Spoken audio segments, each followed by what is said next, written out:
Welcome to FOBtv, the future of business. I'm your host, Kevin Benedict, and I want to thank each of you for joining us today. Now, my guest, I'm very excited to introduce him, is Dr. Jack Crumbly. He's a professor and chair of the management department at Tuskegee University. Doctor, thanks for joining us today. Kevin, thank you for having me. Now, as many of you know that watch these episodes, we focus a lot on digital transformation and future-oriented strategies and emerging technologies. For this episode, we're really focusing on digital transformation within a unique sector, higher education. Let me ask you this. How has as an educator focused on higher education, how has your daily routine changed because of the pandemic? Well, let's go back a few months, back to February and March of 2020. I think that spring break occurred. It was like, okay, what do we do? Do we bring back students? How does that play out? So administration, it seemed like of several schools that said, hey, you know what? Let's keep students at home. Let's quickly adapt using tools such as Zoom to teach out the rest of the semester. Students really wanted to be at school, but they couldn't be at school because of the pandemic. And those challenges, particularly when it comes to like, how are you going to be graded? What type of service are you getting? Lots of pushback, not only from students, but from parents of students. So overall, I think that transition has been very, very interesting. So, Professor, how has just the art of teaching changed because of the pandemic? Well, you know, teaching doesn't seem like a very intimate profession, but it really is, particularly with undergraduate students. When you talk about the future of business, as you know, the future of business includes not only understanding business processes, also knowing specific tools. One of the classes that I teach, Introduction to Business Analytics. So one of the things that we see is, you know, when you're introducing various tools, whether it's visualization or business warehouse or designing tools, it's almost like an intimate process because, you know, you have undergraduate students that could be sophomores or juniors, and it may be their first time seeing the application. So it may be easy for you, but it's not easy for me. So a lot of our students don't necessarily have the resources. They do have, don't get me wrong, they do have some, but sometimes I was working with a student today, and it was just certain things that she didn't have. And just with that itself, it makes it difficult to really complete the full circle of using an application and understanding. So talk to me, Professor, you know, in what ways is your experience there at a historical Black college the same or different from other universities going through this same challenging time? When you have a first generation college student, they're really trying to get an understanding of who they are, what they want to do, and what results they're looking for. And they're trying to really discover themselves. So all of that takes a village to work with not only a professor, but you got folks in student affairs, folks in housing, even the custodians. I mean, they are a role in transforming a student. We don't have as many resources as other institutions do.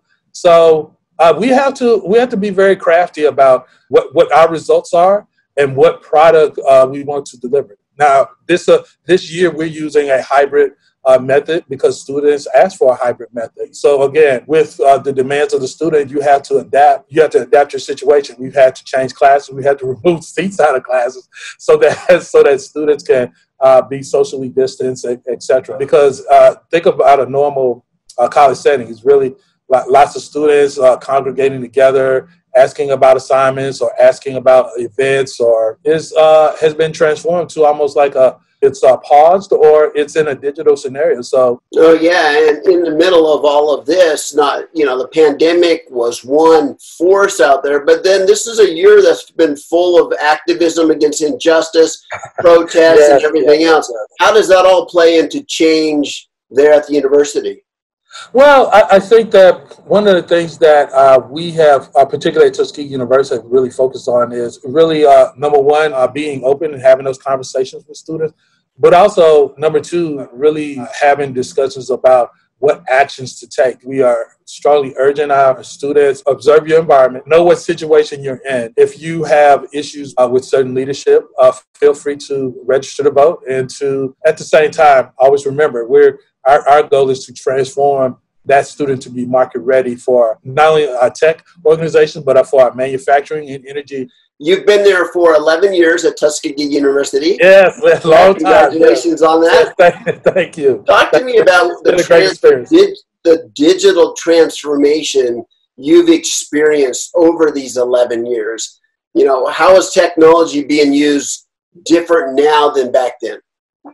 Well, I would just say that when I first got here in the fall of 2009, I think the use of tools such as Blackboard, etc., we're still using those tools. We're going more in depth with using those tools, and I think that just like everybody else, we're using ProctorU, etc., to try to assist and monitor. We're using this opportunity for everyone to try to grow and adapt. But now, on the other side, meaning getting students prepared for corporations. I think corporations have definitely asked us to include different applications for us to implement into our curriculums. I think we've tried very hard to do that.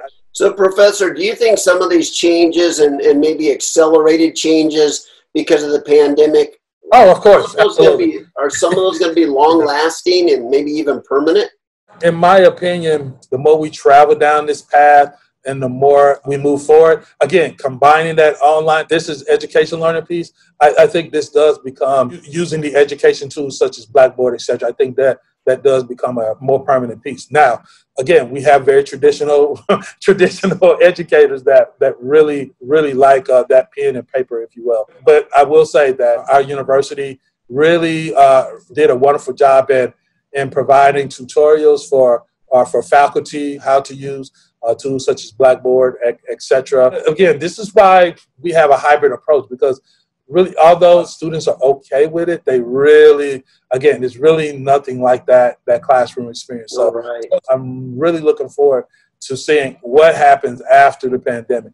You know, because I think students will want to come back, because there's really nothing like a on-campus experience at a historically Black college. It's really hard to duplicate, and I don't think even a hybrid experience doesn't really do it full justice. Right. So it seems to me, though, that some of these changes that have been accelerated because of the pandemic may in fact expose or at least accelerate some of the changes that were already happening. Oh, yes, it has. Correct. Yeah. I mean, when you look at moving more and more classes to online, suddenly geographic limitations kind of disappear. And suddenly those classes can be offered to people anywhere in the world. And so I can see that perhaps there's both challenges and opportunities that are being exposed to this experience. What's your thoughts there?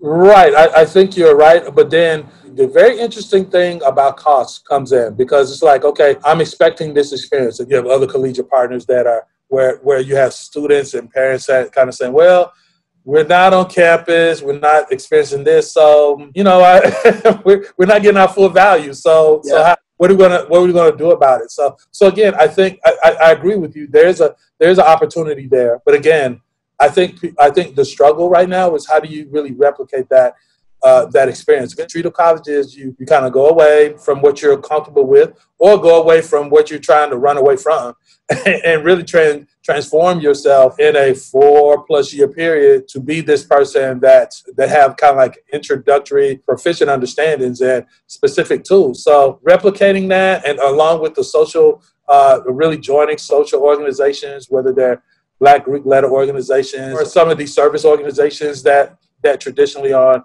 campuses, again, it's really difficult to duplicate virtually. So not only do you have a pandemic to try to deal with, you've got injustices and nationwide protests that will involve, of course, students and everybody.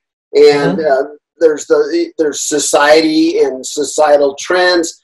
And then you have businesses asking you to remain relevant and to make sure you're producing the kind of employees that they want to hire. How do you juggle all that, and how do you stay attuned to what your business partners need from students? You have lots of partners saying, hey, look, I want to hire. But I think from what our leadership is saying is that, that's great that you want to come and hire, but do you really want a partner, or are you just here to to look good. So I really applaud the leadership that we have to say, okay, if there is opportunities to hire wonderful candidates if you want to do that. However, if you want to go a little more deeper than that, these are the ways to do it, and really let us know what you need in exchange. It's not about really the college, but it's about the students.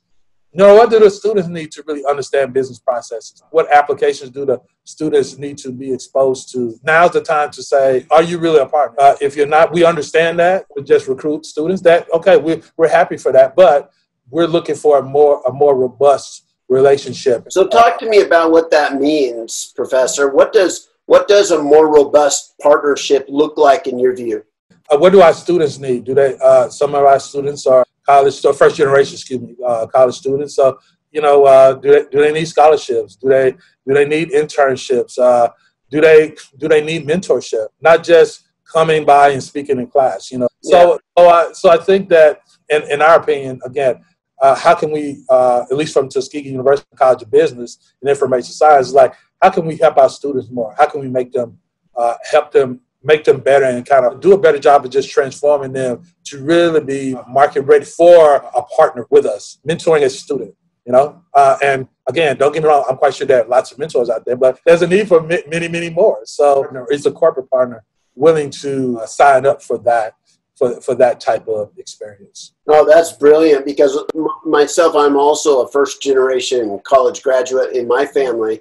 And I know when I graduated, I still felt there was so much I was missing, where somebody that had been exposed to business, been exposed to kind of a professional environment with the right kind of vocabularies, the right kind of background understanding, and just the mental paradigms, which are missing a lot of times when you're the first generation college graduate. Professor, I want to thank you so much for your time in this busy season for you. So thank you so much for sharing your experiences with all of us. Thank you for having me.